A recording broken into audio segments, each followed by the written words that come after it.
আসসালামু আলাইকুম। সবাই কেমন আছেন? আশা করি আল্লাহ আপনাদের সবাইকে খুব ভালো রাখছেন। আপনাদের পরিবারের সবাইকে খুব ভালো রাখছে এমনটাই আশা করছি। আচ্ছা, আ রাইহান ভাই একটা প্রশ্ন করছেন। খুব সুন্দর প্রশ্নটা সচরাচর কেউ করে না। আজকেই ১ম কেউ করল।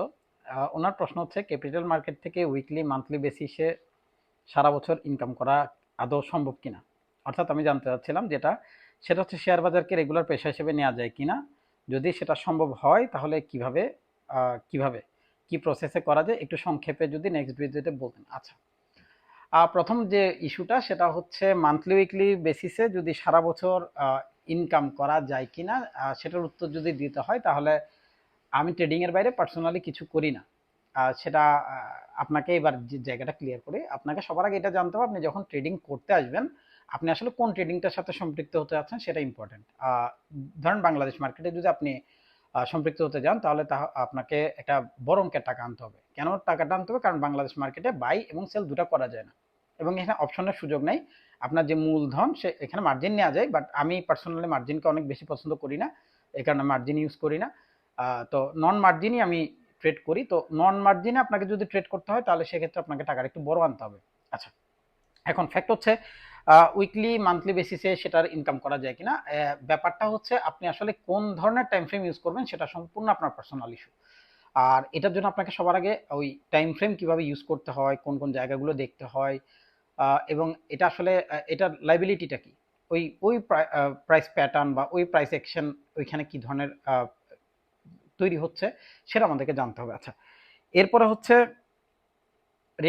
শেয়ার বাজারকে রেগুলার পেশা হিসেবে শেয়ার বাজার কেন, আপনি পৃথিবীতে যত ট্রেডিং আছে, এটা স্টক মার্কেটের বাইরে গিয়েও আপনি ট্রেড করতে পারবেন। ক্রিপ্টো আছে, আপনার ফরেক্স ট্রেডিং আছে, ইন্ডাইসিস আছে, তারপর আপনার কমোডিটিস আছে, এগুলো সবগুলা ট্রেডিং সিস্টেমের মধ্যেই পড়ে।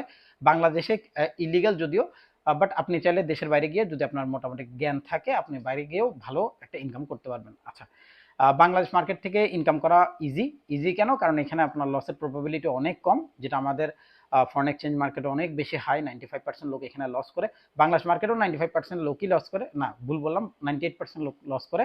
কারণ আমাদের শেখার মেন্টালিটি একেবারেই নেই, আমাদের ইনকাম মেন্টালিটি সবার আগে তৈরি হয়।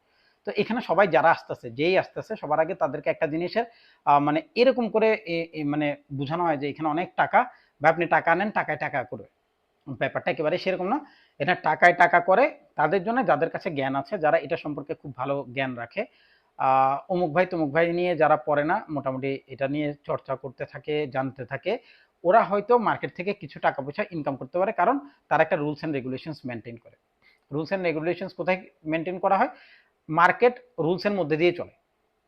75% টাইম যদি সেটা রুলসে চলে তাহলে সেটা সিস্টেমেটিক, আর যদি না চলে তাহলে সেটা সিস্টেমের বাইরে। এখন ফ্যাক্ট হচ্ছে আমার বস, আমি যার থেকে শিখছি, ওনার একটা কথা আমার খুব ভালো লাগছে, বা উনি আমাকে যখন শেখাচ্ছিল তখন একটা কথা বলছে, তোমার সিস্টেম তোমাকে 75% টাইম যদি প্রফিট দেয়, 25% টাইম যেটা নেগেটিভ দেবে বা লস দেবে সেটাকে তুমি যদি মেনে নিতে না পারো, তাহলে তোমার এই 75%-এর যে সিস্টেম সেটা তোমার মনে হবে লসের সিস্টেম। তো আমরা 25%-কে অনেক বড় করে দেখি, 75% আমাদেরকে যেটা প্রফিট দেয় সেটাকে আমরা অনেক বড় করে দেখি, সরি ছোট করে দেখি। কারণ আমরা লসটাকে মেনে নিতে পারি না, আমরা প্রফিটটাকে মেনে নিতে পারি। আর আরেকটা জিনিস এখানে আছে, এটা আমি আবার ক্লিয়ার করি।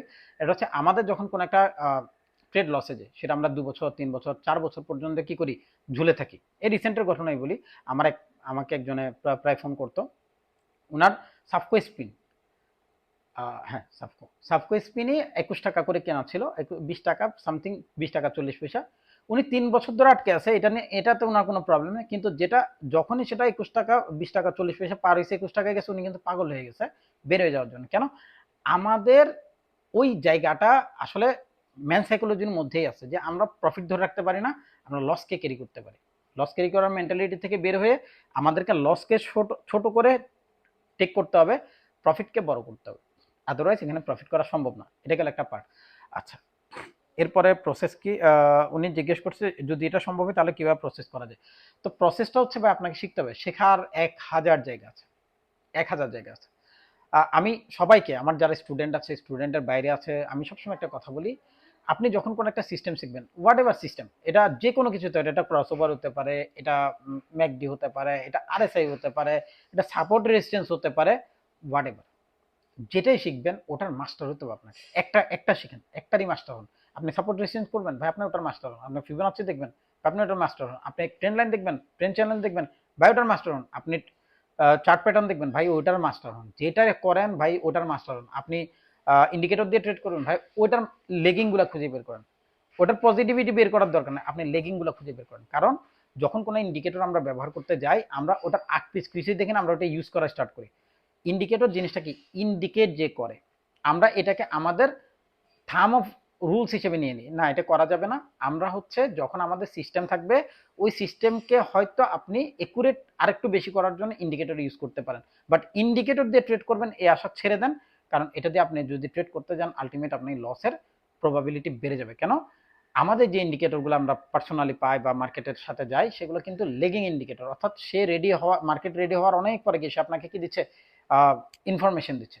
তো এই জিনিসগুলো আমাদেরকে জানতে হবে। আর প্রসেসের জন্য আপনি যেটাই করেন ভাই, এসএমসি আছে, তারপর আইসিটি আছে, এরপরে সাপোর্ট রেজিস্ট্যান্স আছে, প্রাইস অ্যাকশন আছে, ক্রস ওভার ট্রেডিং আছে, হোয়াট এভার আপনি যেটাই করেন ভাই, এখানে শত শত স্ট্র্যাটেজিস আছে। ইভেন আমি একেবারে শর্টকাট একটা স্ট্র্যাটেজিস মেনটেন করি, ওটাও চাইলে আপনারা আপনারা দেখতে পারেন। সেটা যে আমরা আমরা টু ব্রেক রুলস বলি এটাকে, দুটা স্ট্রাকচার ব্রেক রুলস। তো ওটাও আপনারা দেখতে পারেন, ওটাও বেশ ভালো কাজ করে মার্কেটে, আমি পার্সোনালি করি। তো এখন ফ্যাক্টর হচ্ছে ভাই যেটাই করেন, আমি রিসেন্টলি একটা 22 তারিখে প্রোগ্রাম করতে যাচ্ছিলাম, মেবি এটা হবে না, এটা আমি হয়তো ঈদের পরেই ইয়া করব, লঞ্চ করব। অর্থাৎ ওই ওই পুরো প্রোগ্রামটা আমি ঈদের পরে করতেছি, ঈদের দ্বিতীয় দিন বা তৃতীয় দিন, 22 তারিখ আমি মনে হয় না পারবো। তো আপনারা যদি 22শে মে করতে না পারেন, তাহলে অবশ্যই আপনারা চেষ্টা করবেন ঈদের পরে যদি সম্ভব থাকে আপনারা সেখানে জয়েন করতে। আহ, এইভাবে আসলে না শিখে এখানে কোনো কিছুই হবে না। আপনি শিখতে চাইলে আপনাকে টাকা খরচ করতে হবে, আমরা এখানে লস করতে পারি প্রচুর, কিন্তু শেখার জন্য আমাদের 1000 টাকাও থাকে না। আর যদি এটা না, আমার কাছে শিখতে হলে অনেক টাকা খরচ করতে হবে, এটার কোনো সুযোগ নেই। কারণ আমি ওয়ান টু ওয়ান করাই, অর্থাৎ একজন একজন, এর বাইরে আসলে ব্যাচ ট্যাচ আমাদের দিয়ে হয় না। আর ব্যাচ যদি কখনো করে সেটাও পরে, এখনই কোনো ইচ্ছা নাই। ওয়ান টু ওয়ানের জন্য আমার আমার সাথে করতে হলে অনেক টাকা আপনার খরচ করতে হবে, এটা আমি চাই না। আপনারা আগে বেসিক আমার ফ্রি দেওয়া আছে, কারো যদি বেসিকের ভিডিও লাগে আমাকে জানাবেন, আমি আপনাদেরকে লিঙ্ক দিয়ে দেবো ইনশাল্লাহ। ধন্যবাদ, অনেক লম্বা করেই বললাম কথাগুলো, আরো বিশদভাবে অনেক কিছু বলবো সময় হোক। আমরা খুব তাড়াতাড়ি কিছু টুকটাক শর্ট ভিডিও নিয়ে আসবো, যে কিভাবে কি করা যায়, সবকিছু নিয়ে আলাপ আলোচনা হবে ইনশাল্লাহ। ধন্যবাদ।